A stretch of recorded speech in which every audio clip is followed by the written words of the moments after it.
Okay, in this video we'll be picking up where we left off from the last one, reviewing worksheets 3 and 4, so this will just be reviewing worksheet 4.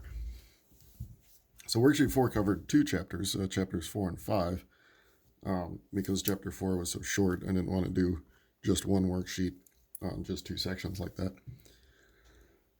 So it was a somewhat longer worksheet, 3 pages instead of our normal 2.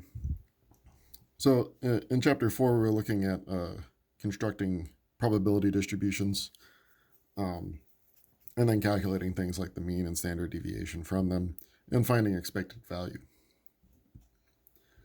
So in our first one, we have probability distribution for, or frequency distribution is what we have for the number of cars that households have. So here you have 125 households don't have any cars. The majority of them, 420, or plurality technically, have 428 of them have one, and then so on up to 483 of them have four. So out of 1,000 total households. So a probability distribution just says, well, our variable here is the number of cars, so X stands for the number of cars. And then we want the probability of each of those events. So if you were to pick a household at random, how many cars could they have? Well, 0 through 4 again. But the probability, we'd have to divide each of these numbers by 1,000. Well, dividing by 1,000 is nice and easy, just move the decimal point. So we actually get pretty easy answers here.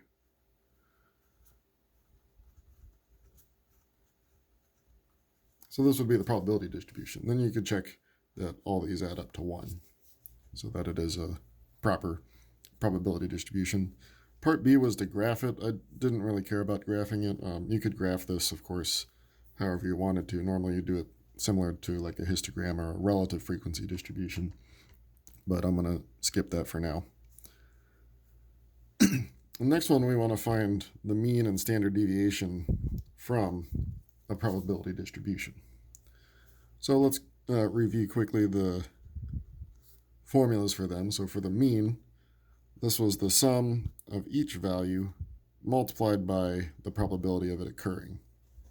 So you do all these products first and then you add together. So in this case, you have a value of 0 that happens 3 out of 17 of the times. You have a probability of 1, oops, make that bigger. That happens 5 out of 17. You have 2, which happens 6 out of 17. 3 happens 2 out of 17, and finally 4 happens 1 out of 17. So that would be the calculation. Let's see if I fitting that all on the screen. There we go. And so this came out to be, if you left it, because you get, if you just sort of multiply each of these, so you get 5, 12, 6, and 4, you have a common denominator already. So you would get 27 out of 17. But if we rounded that, that's about 1.588. So that's our mean. Or we could also call that expected value for a probability distribution. Now for standard deviation, we first find the variance. Oops, to move that over to see that. And so the formula for variance was the sum of all the squares of each of these x's, still multiplied by their probabilities. So similar to the formula for the mean. And then after you've done all this, you subtract the mean squared. Now you could plug all this into a calculator and do the one variable statistics if you put this as list 1 and this as list 2. But we're going to do it by hand here, and I'll let you try doing it on a calculator on your own. So it's going to be similar structure to what we just did here, just squaring all of the x values. So 0 squared times 317, 1 squared times 5/17, 2 squared times 6/17, 3 squared times 2/17, 4 squared times 1/17. So all of that happens first, and then you subtract the mean squared, which we just got here. So 1.588 squared. Now at the end, this is going to give you the variance. Again, I'm not seeing the whole thing. So doing all this gives you the variance, so you still have to take the square root at the end. So I'll just put what happens after you take the square root. You get about 1.09. So 2 answers here. This was the mean, and this was the standard deviation. Then the next 2 deal with finding expected values. The first one, we have 10,000 tickets sold at $5 each, and you have 3 prizes, $4,800 prize, $1,200 prize, and a $400 prize. So what's the expected value of 1 ticket?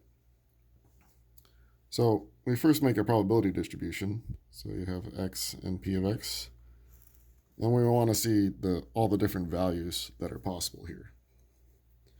And the values are your net gains from either winning the prizes or getting nothing. So for example, if you paid $5 for a ticket and won the $4,800, then your net gain is the difference between those two. So you actually got $47.95 if you won that prize. And similar for the other 2. So if you subtract 5 from this one, you get $11.95. You subtract 5 from the 400, you get $3.95. And then finally, running out of room here, but you lose $5 the rest of the time if you don't win any of them. So you can think of these over here as your net gain or loss. Move that over so you can see it. So that's the value of each of the events here. And then we need the probabilities for each one. Well, there's only one prize that's 4,800, so there's 1 out of the 10,000 tickets that is worth that. And then same for the other 3, or the other 2. And then you lose the $5, all the rest of the tickets. So the 9,997 tickets out of the 10,000 are just losing the $5. So our expected value as a formula is the same as this one. It's the same as the mean. So we take each of these x's and multiply by our probabilities. So 47.95 times 1 out of 10,000. 11.95, 1 out of 10,000. We have 3.95, 1 out of 10,000. And the last one is negative. We have to subtract 5 times the remaining 9,997 out of 10,000. So it may not feel like it because these numbers seem so big, but since this probability is way higher than all the rest of them, this is weighting it down quite a bit. And so you do get an expected value of $4.36, negative $4.36. Now, it might seem like a strange number to even want to know or calculate this expected value, but if you think of it from the raffles point of view, they're selling all these tickets at $5 each. You can think of this as how much they gain for each ticket on average. So each ticket that they sell for $5, they're essentially gaining $4.36 back for each ticket. So it gives you an idea, like if this was a raffle for charity or something, it would give you an idea of how much money they're raising per ticket.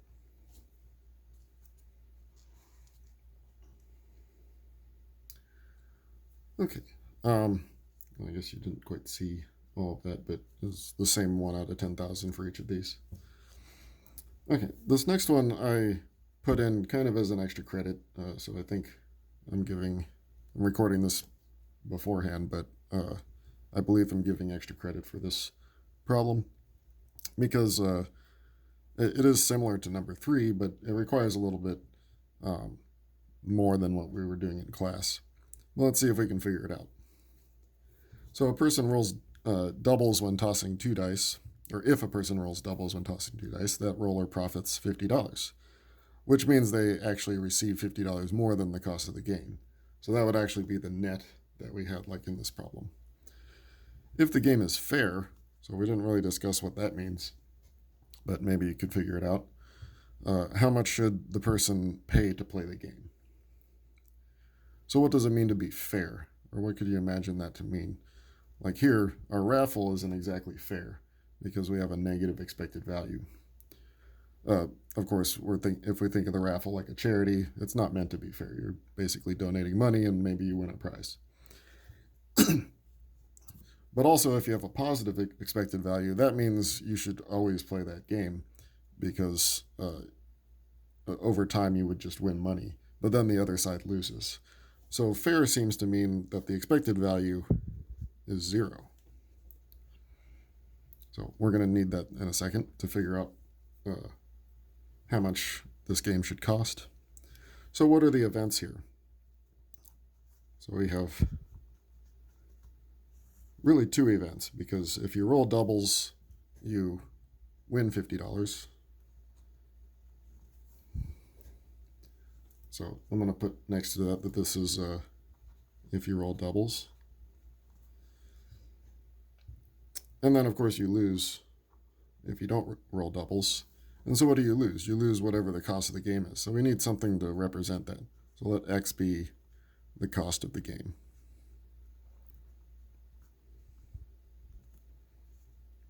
So X dollars, but you lose it if you don't roll doubles.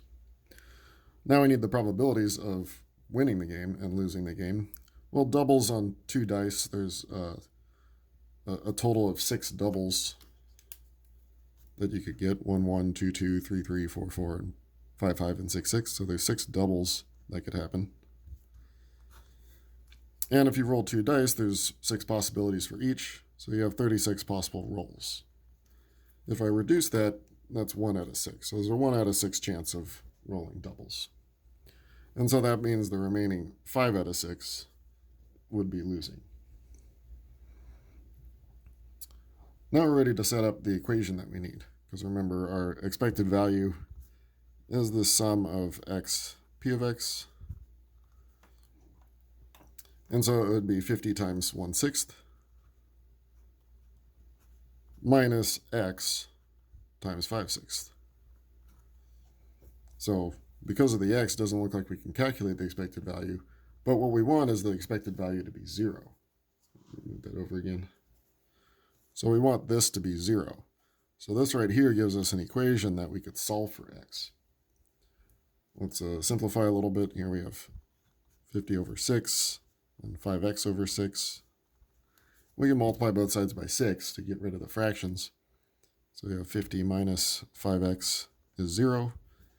And if you do a little bit of algebra there to solve that for x, subtract the 50, divide by 5, you get 10. So to be fair, this game should cost $10 to play. And so you can think of that as, if you wanted to, if you were running this game and you wanted to make money, you should probably make it cost more than that, so that you end up making money on the game. And if you make it cost any less than that, then the player should just keep playing the game and they should win out in the end.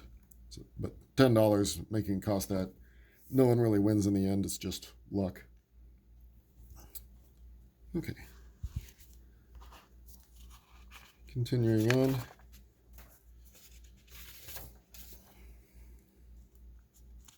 Oops.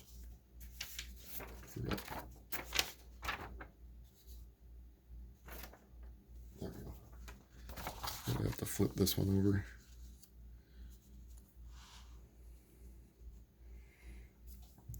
Next one, still looking at probabilities, but the binomial distribution.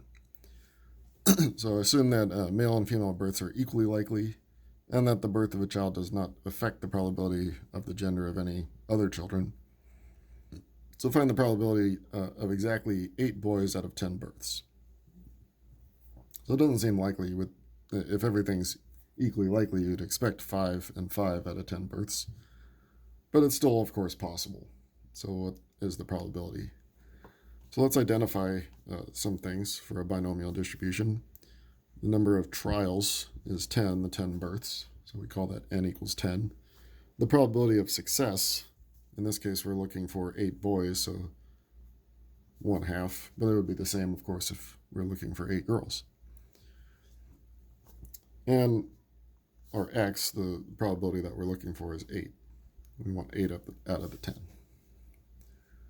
Now the formula is 10c8, or ncx in general, and then p to the x, and then q, which is 1 minus p, still a half, to the n minus x.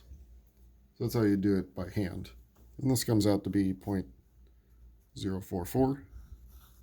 So fairly unusual, less than 5% chance of 8 of those 10 births being boys. In the calculator, let me bring up my calculator.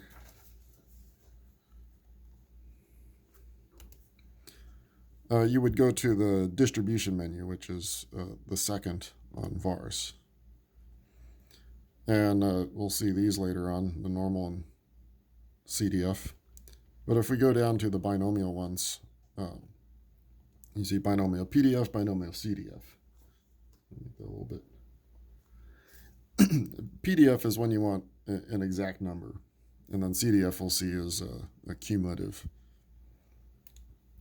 So number of trials was 10, probability was 1/2, and the x number of successes we wanted was 8. And do paste, and then enter again. So we get the same probability, 0.044.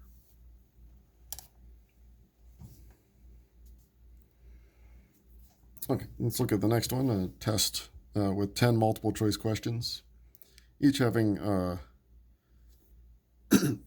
5 possible answers, so similar to what we saw before in Chapter 3. And one of them is correct. And we need a 60% or better on the test to pass. So if a student randomly guesses, what's the probability that they pass the test? Shouldn't be that high as you would expect, but let's see what it exactly is. So the n in this case would be 10. Probability of success for any one question is 1 out of 5. There's 5 possible answers, one of them is correct. And then our x here, we could say to pass, you need a 60%, which is 6 out of the 10. So I'm putting x equals 6, even though that's technically not the one we're going to use. Because if we use the binomial CDF, this gives you up to whatever number you put here, right there. So we have 10 and 1/5. But if I put 6 here, that would be getting 0 through 6 correct. And that's not what we want. We want 6 or more. But if we do the opposite of that, if we try and figure out the probability of failing, so let's say we're trying to figure out the probability of failing the test, then we'd have to get the opposite. If we put a 5 here, we're essentially saying that 5 or less will fail. So what we have here is the probability of failing. And notice we're using binomial CDF here for cumulative. So we don't want to fail, so we do 1 minus that. So if we do 1 minus the probability of failing, we get the probability of passing, but of course it's very small, 0.006. So there's a less than 1% chance of passing the test if you guess. Okay, next we have that probability that a woman between the ages of 25 and 29 was never married is 40%. In a survey of 20 women in that age group, what's the probability that 2 or fewer were never married? So 2 or fewer, that's exactly what the binomial CDF is meant for. So that would be 0 through 2. So let's identify things. We again have 10 women that we're surveying, so 10 trials. The probability of success, here success is not being married, is 40% or 0.4. And our n, or sorry, x, 2 or fewer, so would be 2. So this one's a bit more straightforward. You just do the binomial CDF, 10, 0.4, and 2. So this will give up to, from 0 to 2, successes, and that's what we wanted, 2 or fewer. So this one came out to be 0.167. So roughly a 17% chance that 2 or fewer of those 10 women were never married. Next, we have some probabilities involving, a question involving finding mean and standard deviation. So the formulas here are that the mean for a binomial distribution is just NP, and the standard deviation square root of NPQ. So in this case, probability of any particular person being left-handed is 15%. In a class of 50 students, what's the mean and standard deviation? Well, the mean is just the 50 students times the probability of being left-handed, which came out to be 7.5.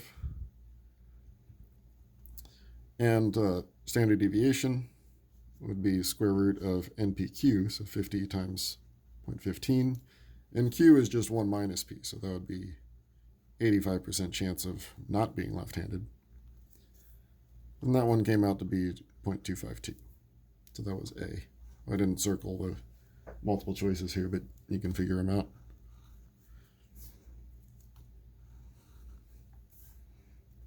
Okay, the last questions here involve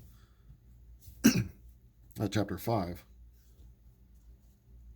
So an airline knows from experience that the distribution of the number of suitcases that get lost each week on a certain route is approximately normal, with a mean of 15.5, standard deviation of 3.6. So what's the probability that the airline loses more than 20 suitcases? So we first want to find the z-score for this situation, in particular the 20. We want to know more than 20, so the 20 is our x for this problem. So the z-score, x minus mu, or x minus the mean, so 15.5, over the standard deviation 3.6, we get 1.25 as our z-score. So what we're looking for, we want to know the probability of losing more than 20 suitcases. 20 suitcases is a z-score of 1.25. Oops, point goes there. So we want this area here of probability of being more than that. So if you look up 1.25 in your table E in the z-score table, you would get this area to the left.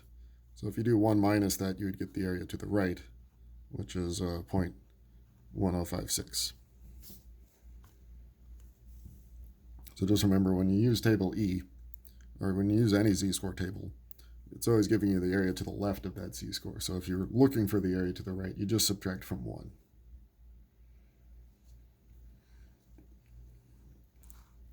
Next one, again, same information from the first one, the mean and standard deviation for losing suitcases. But this time we want to know probability that we lose between 10 and 20. So we can get a z-score for both of these.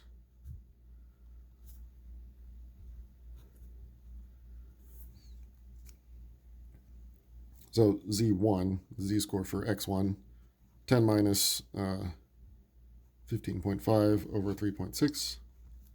This came out to be negative 1.53. We expected a negative z-score since 10 is lower than the average. And z2 we actually already calculated. 20 is the same as the one here, so this one's 1.25. So in our normal distribution, we're looking for the area in between these two z-scores. So minus 1.53 and 1.25. Now, if you use the z-score table, you can just look up the ones for each and then subtract. And that gave you 0.8314. Now in the calculator, I'll show the calculator here.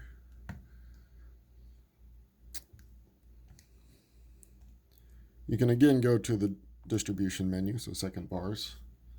And now we want normal CDF. We never use normal PDF. We only ever use the CDF. And it's going to ask for lower and upper, so we just put the two z-scores, so minus 1.53 and 1.25. And since they're z-scores, you leave these alone. And we get that same 0.13, or actually you get a slightly different number. Let's compare the two. So 0.8313 is what we got from the calculator. 0.8314 is what we get here. And that's going to be due to rounding. When you use the z-score table, things are rounded to the 4th decimal place. But notice the calculator doesn't round until it gets like to the 10th decimal place. So you're going to have some rounding issues sometimes. So you just want to be aware of that. Okay, we'll move to our last page.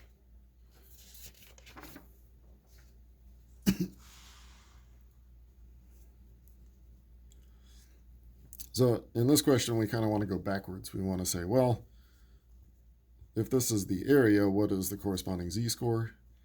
And it's easiest in the calculator if you use the inverse norm function and you just plug that number in.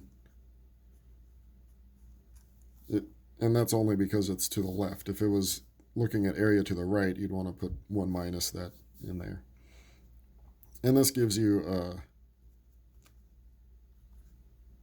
minus 0.58 if I round to 2 decimal places, which we normally do for a z-score. And just to show you the calculator again, inverse norm is in the same spot. So vars, it's the third option here. So I put the 0.2810. You're going to leave those the same. We get that z-score of about minus 0.58.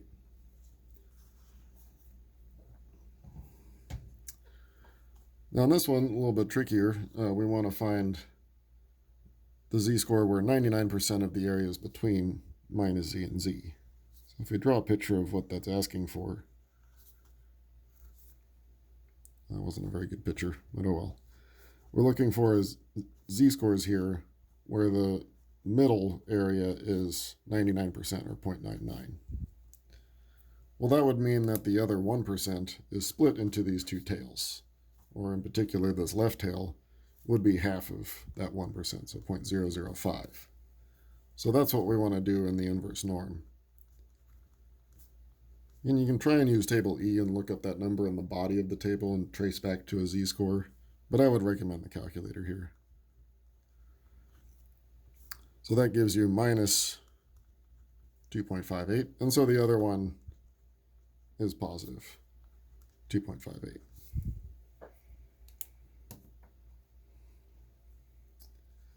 Okay, and then our last two has to deal with the central limit theorem, and we'll see why as we read it. So the lengths of pregnancies are normally distributed with a mean of 271 days and a standard deviation of 20 days. If 64 women are randomly selected, find the probability that they have a mean pregnancy between 271 days and 273 days. So the fact that we're asking for an average of 64 women, not just one, that means we're using the central limit theorem. So here's our two x values. And so we use that different formula for the z-score. Sorry. As you still do essentially the same thing. Like for this one, we do 271 minus the mean of 271 over the standard deviation of 20, but then divided by the square root of the 64. Now, of course, this just comes out to be 0 because you have 0 on the top. But if I do that for the other one, so z2 would be 273 minus 271, still over 20, and then divided by square root of 64. This one we actually get something, we get 0.8. So in our distribution here, we want to find the area in between 0 and 0.8. So if you look up 0.8 in the z-score table, you'll get all the area to the left, but 0, of course, is 50%, 0.5. So you just subtract 50% from what you get from 0.8, and you should get 0.2881. So that's about 29% chance of this happening, of the 64 women having a pregnancy that lasts between 271 and 273 days. Okay, then our last one is similar, this time looking at body temperatures of adults. Of course, the mean is 98.6, standard deviation of 0.6. But again, we're asking for a selection of adults, not just one. So 25 adults, what's the probability that the average body temperature is less than 99? So that's our X here. So our Z-score would be 99 minus the average, 98.6, over a standard deviation of 0.6. And then we again divide that by the square root of n, square root of 25. And this gives us 3.33. And we want to be less than that. So we want to be less than 3.33. And of course, we know 3 itself is already pretty large. So 3.33 is going to be way out there in the right tail. So we're looking for all this area, which is going to be quite a bit. And if you look that up in the z-score table, you do get 0.9996. So the probability that if we pick 25 adults at random, that their average body temperature is less than 99, or in other words, they're healthy, is fairly high.